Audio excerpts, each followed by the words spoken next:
O hábito tabágico é o efeito único o ato único mais gravoso e mais lesivo para a saúde individual e para a saúde pública. Nesta altura é estranho que continue a haver uma taxa de fumadores tão alta quanto a que existe em Portugal, porque as pessoas que fumam estão perfeitamente conscientes da agressão, da autoagressão que estão a fazer. E, no entanto, continuam a fazê-la mesmo depois de lhe serem diagnosticadas doenças que sabem serem provocadas pelo tabaco e que sabem precisarem que eles deixem de fumar. Portanto, há aqui dois pontos extremamente interessantes. A dependência relacionada com o tabaco e, muito ligada a este ponto, a dificuldade em deixar de fumar. Não nos vamos alongar muito sobre a dependência relativa ao tabaco por uma razão muito simples, porque ela prende-se com a qualidade da nicotina. A nicotina é uma droga que eu costumo chamar de droga on demand. O que é que isto quer dizer? Quer dizer que quando as pessoas precisam de ficar calmas, fumam e ficam calmas. Quando as pessoas precisam de ser estimuladas, fumam e são estimuladas. E isto é uma característica muito interessante, se a gente pensar em termos de organismo. Por outro lado, quais são as drogas que provocam dependência? São aquelas que muito rapidamente chegam ao cérebro. Ora, o tabaco é inalado e dentro de 20 segundos, entra pelos pulmões e dentro de 20 segundos está a fazer efeito a nível cerebral. Portanto, há uma ligação, o nosso cérebro aprende que há uma ligação direta entre o ato e uma ação. Adicionalmente, há uma série de receptores no nosso sistema nervoso autónomo que se relaciona com a nicotina. Os doentes, quando fumam, têm claramente uma relação íntima com as sensações, com a sensibilidade. Daí ser extremamente diferente decidir racionalmente deixar de fumar e decidir visceralmente deixar de fumar. Isto porquê? Porque racionalmente nós conseguimos rapidamente criar um arquétipo de razões, vantagens e desvantagens que nos levam à decisão obrigatória de parar de fumar. Visceralmente é completamente diferente. Quando são os nossos órgãos que sentem a necessidade da nicotina. Esta é, quanto a mim, a grande dificuldade em parar de fumar. E, no entanto, há pessoas que precisam mesmo deixar de fumar. Vamos detalhar um bocadinho este ponto de quem é que precisa deixar de fumar.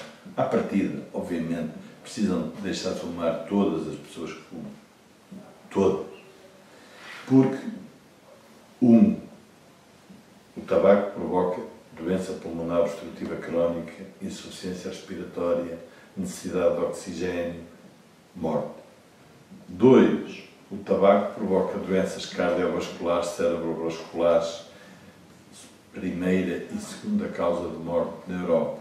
3. O tabaco provoca aumento do risco de pneumonia, uma das mais importantes causas de morte na Europa. 5.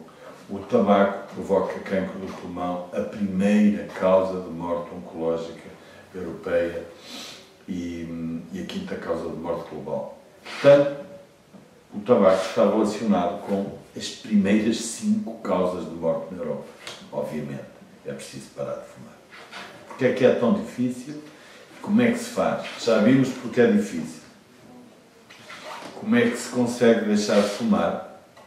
Decidindo deixar de fumar. Nós podemos usar e devemos usar algumas ajudas, vamos já ver quando, para deixar de fumar. Mas a população geral, as pessoas que ainda não têm doenças provocadas pelo tabaco, o que devem fazer é decidir deixar de fumar. É a decisão pessoal. a convicção dessa decisão, a motivação dessa decisão, que faz com que deixem de fumar. Tudo o resto é importante, mas secundário. Porque se as pessoas decidirem mesmo deixar de fumar, a única coisa que têm que fazer é deixar de comprar os cigarros, deixar de os meter à boca, deixar de os acender. É uma decisão que funciona ao fim de 5 minutos. É claro que dir-me-ão é muito difícil, é. Eu próprio já vi doentes fumarem através do buraco da traqueostomia depois de lhe tirarem a laringe, no IPO do Porto. Portanto, são pessoas que têm muita dependência. Mas também já vi pessoas a quem se diz que o senhor tem que deixar de fumar e deixam de fumar. É claro que há aqui características pessoais, na primeira e no segundo caso, completamente diferentes. Há pessoas mais dependentes das dependências, passe o pleonasmo, do que outras. Pessoas que têm mais capacidade em fazer o que decidem e outras que têm menos capacidade de o fazer. Mas, meus caros, não tenham dúvidas. A única maneira de deixarem de fumar é quererem deixar de fumar. Mas estejam à espera que ninguém vá para a vossa casa dar-vos um toque nas costas quando metem um cigarro na boca e dizer: pá, não fumes, que tinhas decidido que deixaste de fumar. Isso tem de ser vocês a dizer a vocês próprios.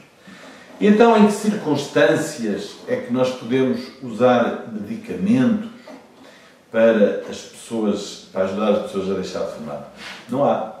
Não há medicamentos para ajudar as pessoas a deixar de fumar. Há duas coisas.